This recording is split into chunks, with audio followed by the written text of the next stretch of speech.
Bonjour et bienvenue dans Livrez-vous, votre émission littéraire sur Public Sénat pour faire vivre les idées au travers des livres. Et aujourd'hui, nous avons décidé de parler de la gauche, de deux gauches, en tout cas des deux gauches que nous avons invitées. Et je vous les présente immédiatement. Julia Cagé, bonjour. Bonjour. Vous êtes économiste, vous publiez Libre et égaux envoie des propositions radicales chez Fayard. À côté de vous, Jean-Pierre Chevènement, bonjour. Bonjour. Vous êtes homme politique, ancien ministre. Vous publiez votre autobiographie Qui veut risquer sa vie la sauvera aux éditions Robert Laffont. Votre définition de la gauche, Jean-Pierre Chevènement?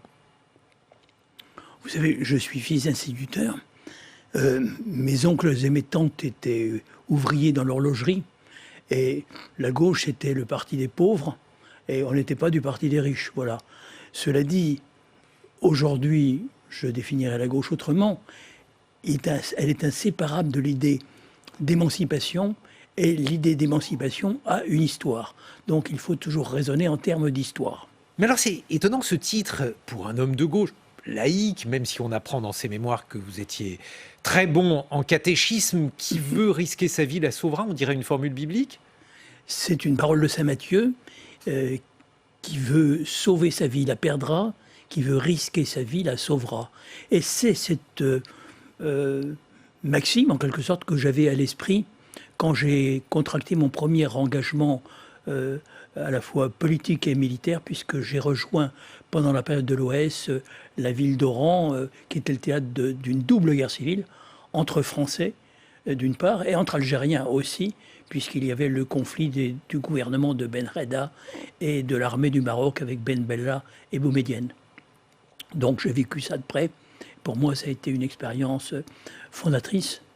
Et quand je suis revenu en France, comme l'offre politique ne me satisfaisait pas, j'ai décidé de la changer avec certains de mes amis. Et nous avons conçu un itinéraire très particulier qui consistait à adhérer au Parti socialiste, qui était la SFIO, qui était le seul parti de masse en dehors du Parti communiste, de faire l'union de la gauche et de faire jaillir de cette union de la gauche une énergie qu'elle ne faisait plus apparaître depuis très longtemps, parce qu'on peut dire que la gauche française avait été rendue impuissante depuis le congrès de Tours de 1921 qui avait divisé les socialistes et les communistes. Julia Cagé, votre gauche? Ma gauche, j'aimerais bien qu'elle fasse son union également, puisque M. Chevènement évoquait l'union de la gauche. Je pense que ce dont souffre la gauche française aujourd'hui, c'est d'une démultiplication du nombre de ses égaux. Et ce qu'on voit en fait, sondage après sondage, c'est que vous avez 4 gros blocs électoraux aujourd'hui en France. Vous avez l'extrême droite, vous avez la droite classique, vous avez le centre droit d'Emmanuel Macron, et puis vous avez la gauche, sauf qu'avec 25%, vous avez une chance de l'emporter et de passer notamment au second tour de l'élection présidentielle, à partir du moment où on fait l'union de la gauche. Alors autour de quoi peut se faire cette union de la gauche? Autour de la lutte contre les injustices, autour de la lutte contre l'inégalité, ce qui me paraît vraiment la problématique et la question essentielle aujourd'hui, qui n'a cessé de croître au cours des dernières années, et aujourd'hui aussi autour de la lutte contre le réchauffement climatique. Donc on voit qu'il y a beaucoup de thèmes finalement autour desquels on pourrait mettre d'accord tous ceux qui sont de gauche autour d'une table. Malheureusement, ça ne se fait pas, et j'espère qu'on retrouvera des Jean-Pierre Chevènement dans les prochaines années pour essayer de faire jaillir une flamme de cette union autour d'un certain nombre de combats simples mais essentiels. Vous avez un point commun, beaucoup de points communs, mais au moins un, Jean-Pierre Chevènement, Julia Cagé. Vous êtes des intellectuels. Alors, vous êtes une intellectuelle qui est venue à la politique, puisque vous avez fait la campagne de Benoît Hamon. Jean-Pierre Chevènement est un politique qui est aussi un intellectuel. Julia Cagé, le fait qu'une économiste, une intellectuelle s'engage en politique, c'est sa place. Qu'est-ce que ça vous a appris en faisant la campagne de Benoît Hamon? C'est sa place, pas à plein temps. Il faut avoir ce combat de temps en temps quand ça paraît utile et nécessaire. J'ai fait la campagne de Benoît Hamon pendant quelques mois en 2017. Pourquoi? Parce qu'en face de Benoît Hamon, vous aviez François Fillon, et qu'il me paraissait préférable d'avoir un président socialiste à un président Les Républicains, qu'en face vous aviez Emmanuel Macron, et on a vu qu'Emmanuel Macron a mené pendant les premières années de son quinquennat et continue à mener uniquement une politique en faveur des plus riches et des plus favorisés. Et en face, il y avait l'extrême droite. Donc tous ces facteurs étant réunis, il me paraissait important finalement d'essayer de mener le combat. Je pense que comme intellectuel, on ne peut pas rester simplement enfermé dans son bureau à donner cours ou à écrire des livres. De temps en temps, il faut quand même s'engager, mettre les mains dans la pâte pour essayer de faire changer les choses. On ne peut pas faire ça trop, on ne peut pas faire ça tout le temps parce que sinon vous n'avez plus le temps de la réflexion. Et moi, pour vous dire la vérité, il n'y a pas un seul endroit où je suis plus heureuse qu'enfermée derrière mon bureau avec mes livres à écrire et à essayer de réfléchir. Mais de temps en temps, il faut quand même être dans l'action. Et c'est vrai que les périodes de campagne, je pense, sont des périodes relativement propices à cet engagement des intellectuels.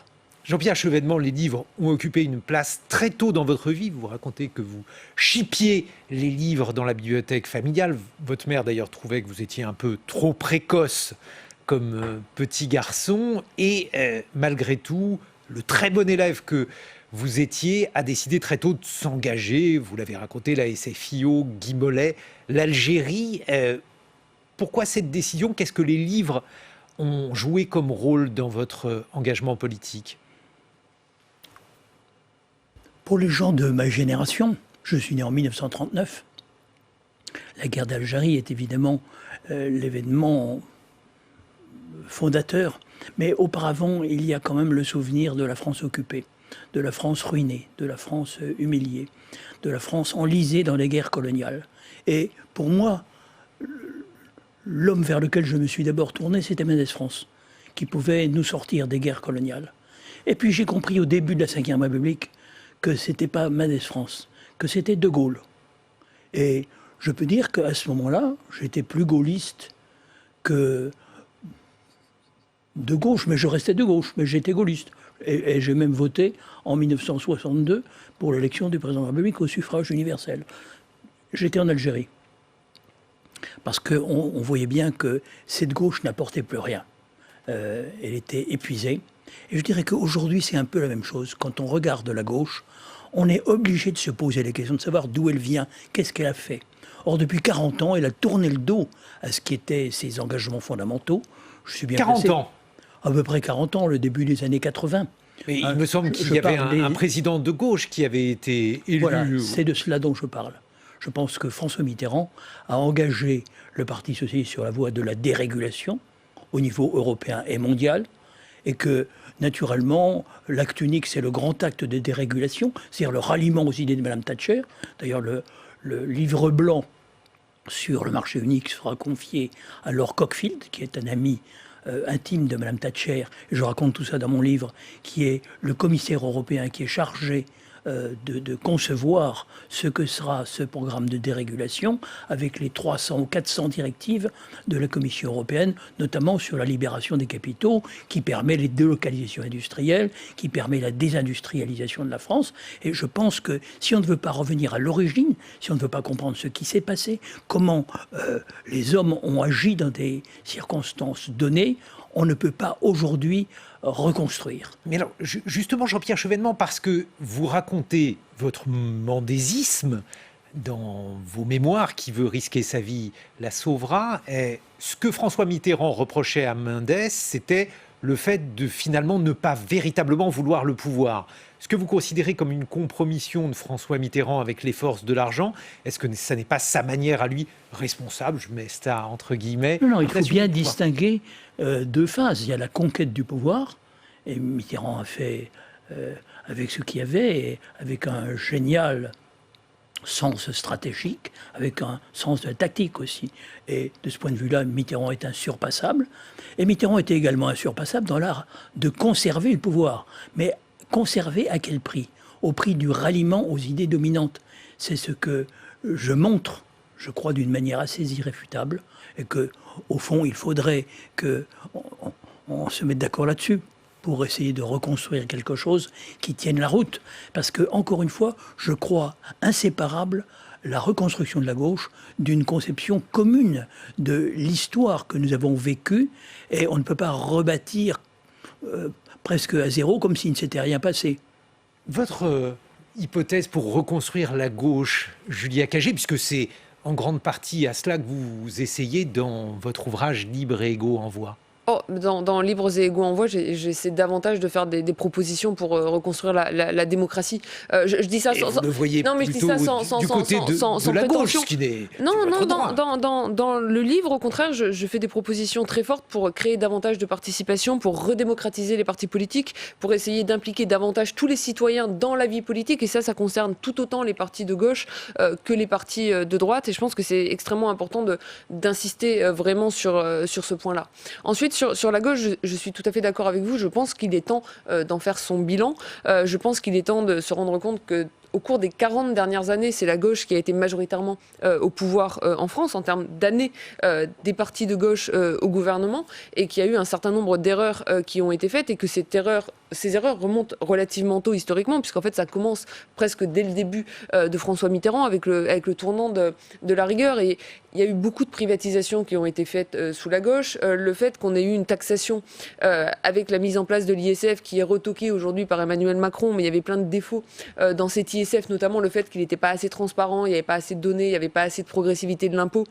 Ça, c'est beaucoup fait sous la gauche. Si vous prenez le bilan du quinquennat de François Hollande, le CICE, ça s'est fait sous François Hollande. D'impôt. Donc la politique, finalement, une politique de l'offre au détriment de la réduction des inégalités. Donc je pense aussi que c'est de ça dont souffre aujourd'hui la gauche définie au sens large. Et ça se voit de toute façon dans la manière dont votent les citoyens. Tout à l'heure, M. Chevènement disait, voilà, moi je venais d'un milieu populaire, donc ne pas voter avec les riches, c'était de voter à gauche. Aujourd'hui, ceux qui ont peu de revenus et peu de patrimoine, ils se tournent de plus en plus vers l'extrême droite. Et je pense que plutôt que de les montrer du doigt en dénonçant des passions tristes ou une certaine manière irrationnelle qui serait celle qu'auraient les classes populaires aujourd'hui de voter, il faut plutôt s'interroger sur les raisons pour lesquelles les classes populaires ne se tournent plus aujourd'hui automatiquement vers les partis de gauche. Et je pense qu'on ne reconstruira pas la gauche, on ne créera pas l'union si on ne se pose pas véritablement ces questions-là. Jean-Pierre Chevènement, parce qu'il n'y a pas que l'économie dans votre vie d'homme de gauche, dans vos engagements, il y a aussi la nation qui a occupé une place importante. Comment voyez-vous justement le discours de la nation à gauche ? C'est très simple. La nation, c'est le cadre de la démocratie. S'il n'y a pas un sentiment d'appartenance assez fort, la minorité ne s'inclinera pas devant la majorité. Donc il faut que ce sentiment existe, et il ne peut exister que dans des entités historiquement constituées, pour que la démocratie puisse fonctionner, pour que la solidarité puisse s'exercer. Mais je voudrais revenir sur la période des 40 années écoulées à peu près. Disons que la Ve République, la gauche comme la droite ont cherché à se l'approprier en désignant un chef qui serait le candidat à l'élection présidentielle, François Mitterrand à gauche, et puis à droite, Jacques Chirac qui a créé le RPR, puis c'est devenu l'UMP. Mais on voit bien comment ces partis, qui représentaient la totalité de l'électorat dans les années 80, peu à peu ont vu leur influence diminuer. Par exemple, il y a eu un rejet assez profond des socialistes en 93. Mais il y a eu un rejet de Chirac en 97 avec sa dissolution ratée. Et quand on regarde, par exemple, le pourcentage que font ces deux grands partis de gouvernement, le Parti socialiste et le RPR, ou RPR-UMP, on s'aperçoit qu'en 2002, c'est 35%, 35%. En 2017, c'est 26%. Et la puissance du dégagisme, à mon avis, est ce qui traduit le mieux le rejet par le peuple français de ces deux formations usées à force d'avoir conduit la même politique. Et c'est comme cela qu'on peut comprendre Emmanuel Macron. Emmanuel Macron a été porté par le vent du dégagisme qui aujourd'hui peut se retourner contre lui. Mais je regarde ce qu'il y a par ailleurs et tout est relatif dans la vie. Qu'est-ce que la droite propose ? Qu'est-ce que la gauche ou ce qu'il en reste propose de son côté ? Et puis il y a le risque du Rassemblement national qui est à l'horizon. Et qu'est-ce qu'il faut faire aujourd'hui du point de vue de l'intérêt supérieur de la France, du point de vue du bien commun? Comment sortir de cette période terrible avec le risque sanitaire, mais le risque économique, social, avec la dégradation de notre environnement stratégique à laquelle il faut aussi être sensible. Disons qu'on est obligé de se poser la question du contenu du bien commun. Et voici maintenant l'invité que l'on n'a pas pu inviter. Et cet invité, en fait, il est double, puisque je souhaite vous présenter le manifeste du Parti communiste qui a donc été écrit par Marx et Engels. Et je vais vous dire la vérité, si j'ai songé à ce livre, c'est tout simplement parce que mon jeune fils de 13 ans m'a demandé un livre pour se familiariser avec le marxisme et j'ai relu du coup le manifeste. Je me suis dit que c'était la meilleure introduction au marxisme, non seulement parce qu'on y trouvait certaines formules célèbres sur le spectre qui hante l'Europe et sur l'histoire qui est l'histoire de la lutte des classes, mais aussi parce qu'il y a finalement une reconstruction du rôle de la bourgeoisie, du rôle révolutionnaire. Alors Marx la condamne, mais il la restitue et finalement, il lui rend en quelque sorte hommage. Julia Cagé, pour l'économiste que vous êtes, Marx, qu'est-ce que ça représente encore aujourd'hui ? Déjà, je pense que c'est un excellent choix pour votre fils et vous lui avez fait un cadeau en lui conseillant ce manifeste plutôt que le Capital, qui est davantage un livre d'économie écrit par Karl Marx, mais qui est quand même beaucoup plus indigeste. Ça ne veut pas dire que ce n'est pas un livre important, c'est un livre important dans la théorie qu'il dessine et dans les implications qu'il a eues au cours des décennies qui ont suivi, mais c'est un livre plutôt difficile à lire, alors que ce manifeste du Parti communiste est quand même un ouvrage relativement simple, accessible et plutôt très bien écrit. Que nous dit Marx et que nous apprend Marx aujourd'hui ? Je pense que l'héritage de Marx, forcément, c'est la question de la lutte des classes. Sa limite aujourd'hui, c'est finalement de l'avoir défini uniquement autour de la question du capital économique, là où aujourd'hui on voudrait mettre beaucoup plus le poids sur toutes les questions de capital social, et surtout de l'avoir finalement binarisé autour d'une seule dimension du conflit. D'une certaine manière, les classes populaires contre les plus riches. Là où aujourd'hui, on voudrait introduire d'autres dimensions qui sont extrêmement importantes également quand on regarde le conflit politique. Il y a la dimension du genre entre les femmes et les hommes, il y a la dimension, la prise en compte des minorités visibles, tout ce qu'on voudrait qualifier aujourd'hui finalement d'intersectionnalité. Et ça, c'est finalement ce qui manque à Marx, mais on ne peut pas vraiment lui reprocher puisqu'il écrit à une certaine époque, dans le contexte finalement de son époque. Donc on pourrait avoir une vision de Marx enrichie finalement de ces différentes dimensions aujourd'hui. D'ailleurs, c'est ce que proposent des chercheurs et des intellectuels tels que Chantal Mouffe. La limite finalement de cette binarité, d'ailleurs qu'on la considère du point de vue du capital économique ou de la binarité quand on parle du genre des minorités visibles, c'est que finalement ça oblige à tracer une frontière. Et le problème, c'est que sur la plupart des questions, c'est extrêmement dur de tracer une frontière. Qui va être du mauvais côté de la frontière et qui va être du bon côté, par exemple, de la frontière. Et c'est là où finalement ce qui manque chez Marx, et j'ai presque envie de dire, c'est l'impôt progressif. C'est-à-dire, non, mais une vision beaucoup plus linéaire et pas une vision en termes de lutte des classes. Mais c'est vrai, je pense que c'est ça qui lui a manqué et je pense que c'est ça aussi qui l'a rendu finalement plus difficile à être approprié par les hommes et les femmes politiques. Jean-Pierre Chevènement, dans vos mémoires, vous revenez en fait sur la manière dont vous avez composé, agi, combattu, tous les termes peuvent être employés avec la gauche marxiste. Marx a été un auteur important dans votre formation intellectuelle, évidemment. Moi, je reste fasciné par la pertinence de la méthode d'analyse marxiste. Je suis d'accord avec ce qu'a dit Julia Cagé. Je voudrais nuancer un petit peu son propos concernant l'aspect culturel. Je pense que Marx a très bien défini l'idéologie dominante comme étant celle de la classe dominante. Et il y a là une piste très intéressante et qu'il faut continuer d'approfondir. Ce que j'ajouterais, ou plus exactement que je nuancerai également le propos de Julia Cagé, je pense que Marx rend hommage au rôle de la bourgeoisie comme classe révolutionnaire d'une certaine manière. Il attend la venue du prolétariat. On pourrait dire qu'il y a une espèce de dimension prophétique que je récuse pour ma part chez Marx, parce que c'est plus compliqué. Et notamment, il faut prendre en compte les identités historiquement constituées, c'est-à-dire les nations. Et celui qui fait en France la synthèse entre la tradition républicaine française et le marxisme, c'est Jean Jaurès, dans l'histoire socialiste de la Révolution française. C'est lui qui unifie tout cela. Et si je me tourne vers ses grands ancêtres, c'est vers lui d'abord que je me tourne, parce que je crois que c'est lui qui donne les meilleures clés pour comprendre la situation où nous sommes et pour forger l'avenir. Julia Cagé, si vous aviez un conseil à donner à la gauche aujourd'hui pour l'emporter, que lui diriez-vous à la gauche ? Ah bah, c'est pas très compliqué. Unissez-vous. Non, faites une grande primaire de gauche. La gauche C'est marxiste. Non, mais la gauche ne l'emportera pas demain s'il y a plusieurs candidats au premier tour. On l'a vu en 2002, on l'a revu en 2017, on le reverra en 2022.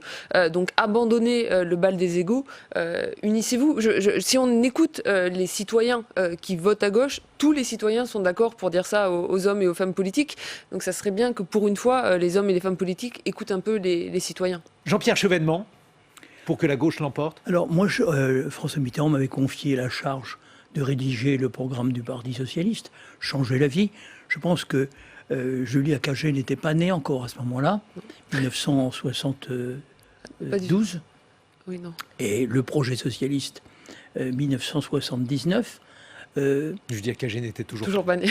Je n'étais toujours pas née.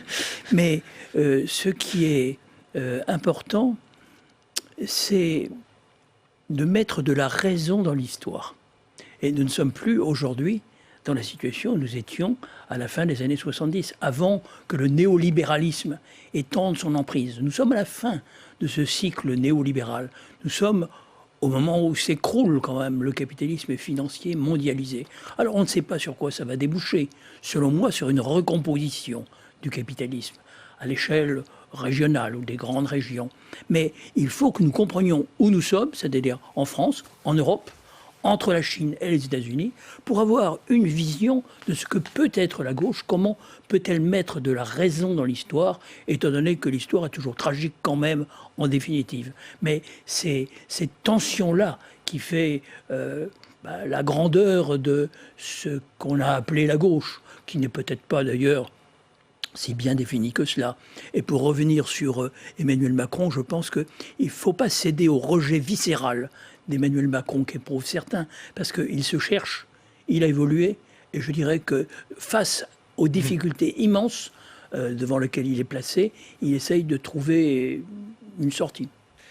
Il est temps de retrouver la chronique de Marie-Pierre Bourgeois. Celle-ci s'est intéressée à ces livres qui, aujourd'hui, éclairent et enrichissent le débat. Je voudrais vous proposer 3 livres qui font chacun à leur façon l'actualité des librairies cette semaine et qui répondent à la question suivante: mais de quels maux souffre donc notre démocratie?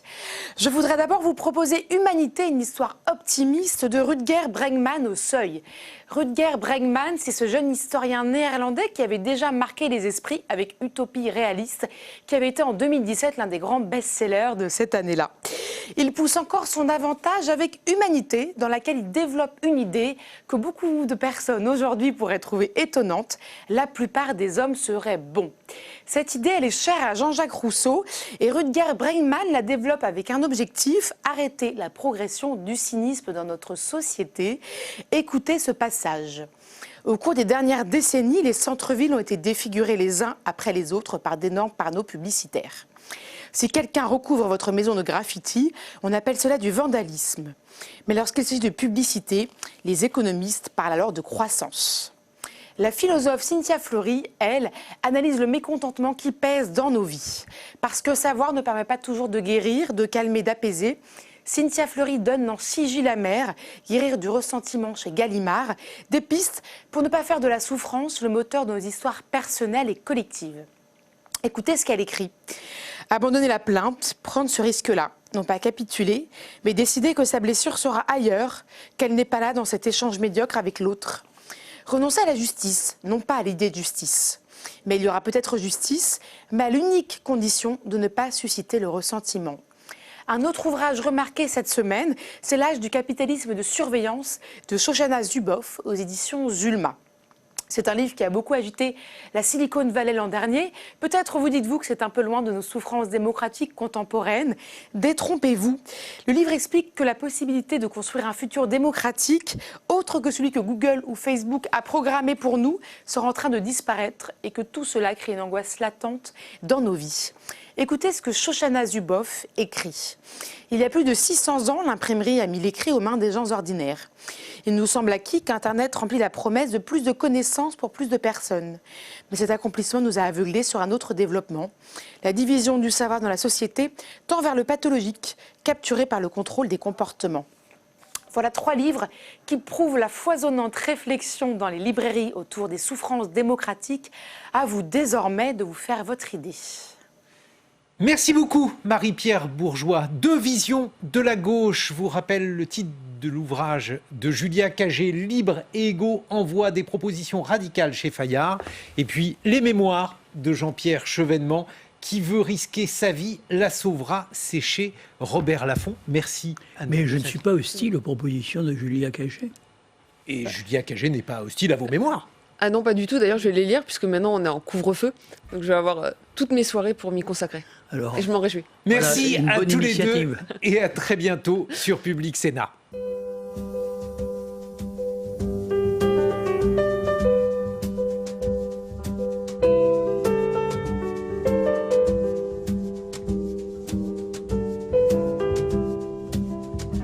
Public Sénat, en partenariat avec France Culture et avec le soutien du Centre national du livre, vous a présenté Livrez-vous.